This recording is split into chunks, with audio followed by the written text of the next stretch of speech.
You know something, Spurs fans? Kind of like this move.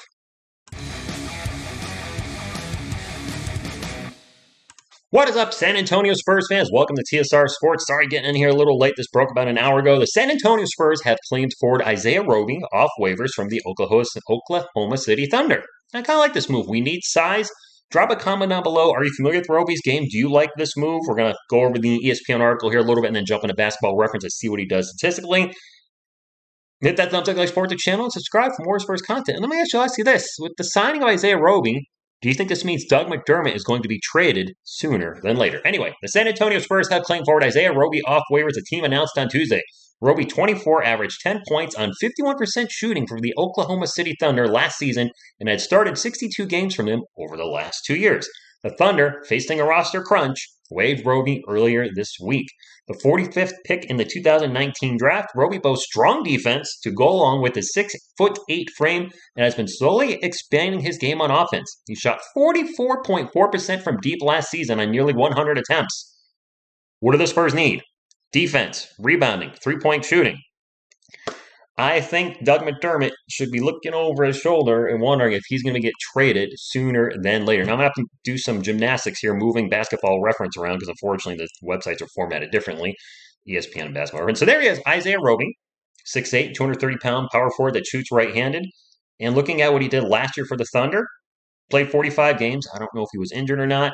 Shot the 51% to 44% from three, so you see his shooting percentages have gone up. Not the best free throw shooter. I didn't realize he was only 67% free throw shooter, and he also averaged 10 points per game and 4.8 rebounds. But he only played 21 minutes a game.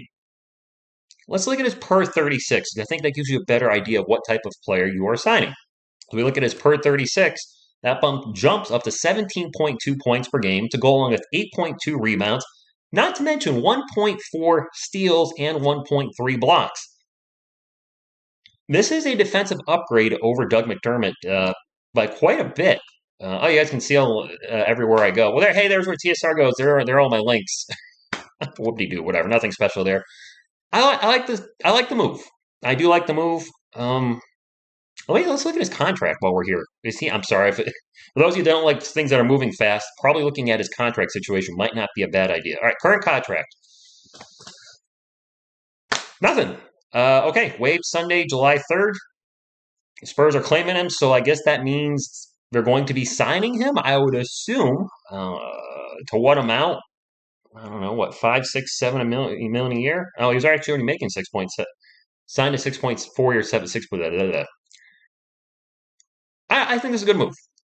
In other news, the Spurs did also sign a former Spur back on their team. I didn't do a video on it because I really didn't know what to say. I'm like, he's back on the Spurs at the end. But Gorgui Dieng was re-signed to the San Antonio Spurs. I think this is more of a depth move. And what you're going to probably see moving forward for the Spurs this summer, any moves they make, they're probably going to take on a bad contract, maybe two.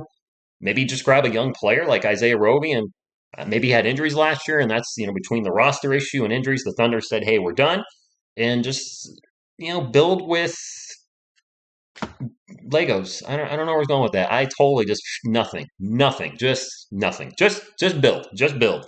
So short video tonight. I hope this works out. I'm excited to see what it can bring to the San Antonio Spurs. I think Doug is going to be on his way out, and there's a good chance Isaiah Roby starts for the Spurs this season, and then Jeremy Sochan eventually takes over, or Jeremy Sochan is his backup for the whole year. It's going to be interesting to see what the Spurs do this season. I'm excited for it. Thank you for tuning in, and as always, go Spurs, go!